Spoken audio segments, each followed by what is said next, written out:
Trying to make me cry in front of all these white people. I feel so honored to be celebrated in such a way. Thank you, Rock and Roll Hall of Fame. It's incredible honor. You know, growing up, we didn't think we could be inducted into the Rock and Roll Hall of Fame. We were told that hip hop was a fad. And much like punk rock, it gave us this anti-culture, this sub-genre, and there were heroes in it. When I was thinking of what I was gonna say tonight, these heroes just kept coming to my mind. Rakim and Big Daddy Kane and KRS-One and Chuck D, and of course a fellow, I don't know where he is, a fellow inductee, LL Cool J. And I would watch these guys and, you know, they have big rope chains and leather and sometimes even the red, black, and green medallions, and whatever they wore, everybody would wear the next day. And I was like, that's what I want to do. I want to be like those guys. And so I set out on my journey. You know, I was writing at my table. Shout out to Dr. Gloria Carter in the house. She bought me a green notebook. My sister, Annie, right there, she told me to say that she wrote my first rap, but I actually wrote her first rap. And we named her Sugar Love. She has a really nice hat on tonight, and I want everyone to acknowledge her hat. Now that's rock and roll. And I would sit at the table and I would write all these raps, and then I would go out in the street and I would try these raps out and, like, you know, have little battles in the street. And, you know, Tata, who's sitting there, I would go to Tata and be like, yo, I'm the best. I'm telling you, I'm the greatest. Well, one of the greatest. I don't want no problems, LL. One of the greatest. And I'll go to Tata, yo, I'm the greatest. And Tata would be like, yeah, young, you are the greatest.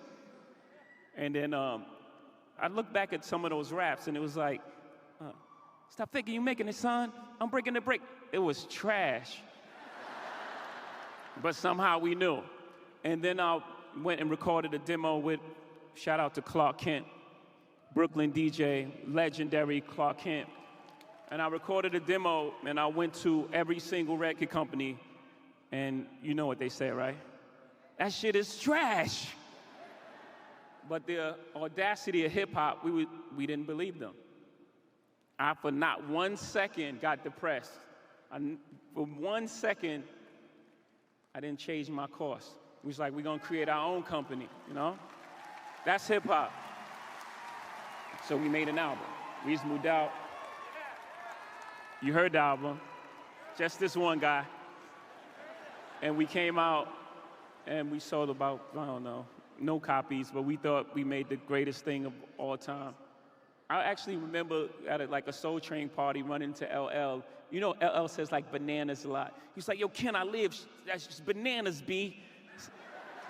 And I was like, wow, like one of my heroes is like repeating this thing back. So I knew I was on the right track.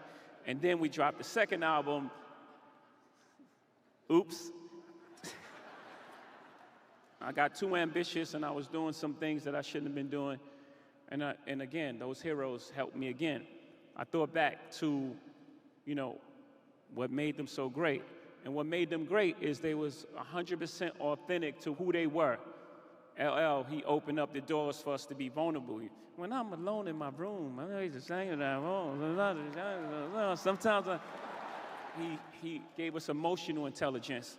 And then KRS-One, he was a teacher. And at that time, it wasn't even cool to be smart. Like, if you had a book, they'd be like, look at this nigga with a book. And he made it cool for us to have books and be smart. Rakim gave us knowledge itself.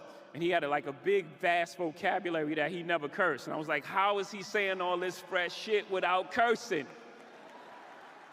And Chuck D, he gave us social commentary, and that shit was slap. Like, all the songs was like amazing, like slappers. And then, you know, Big Daddy Kane, he was just like a black exploitation film walking. Yeah. Like, he had like a flat top and he could like rap hardcore and jump over his leg and do a split. It was like the blackest person of all time. you know.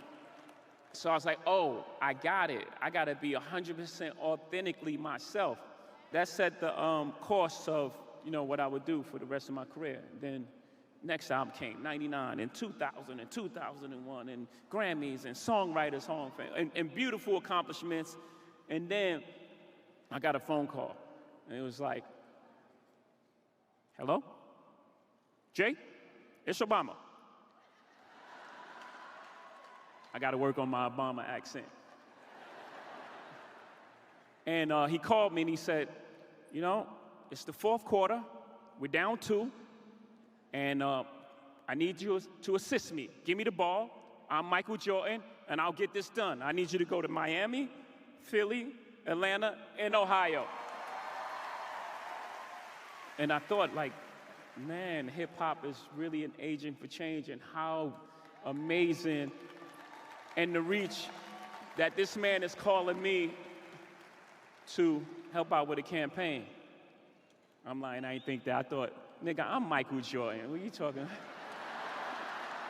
That's what I really thought. But I did it, and I met him in Ohio, and we won. We got it done here in Ohio.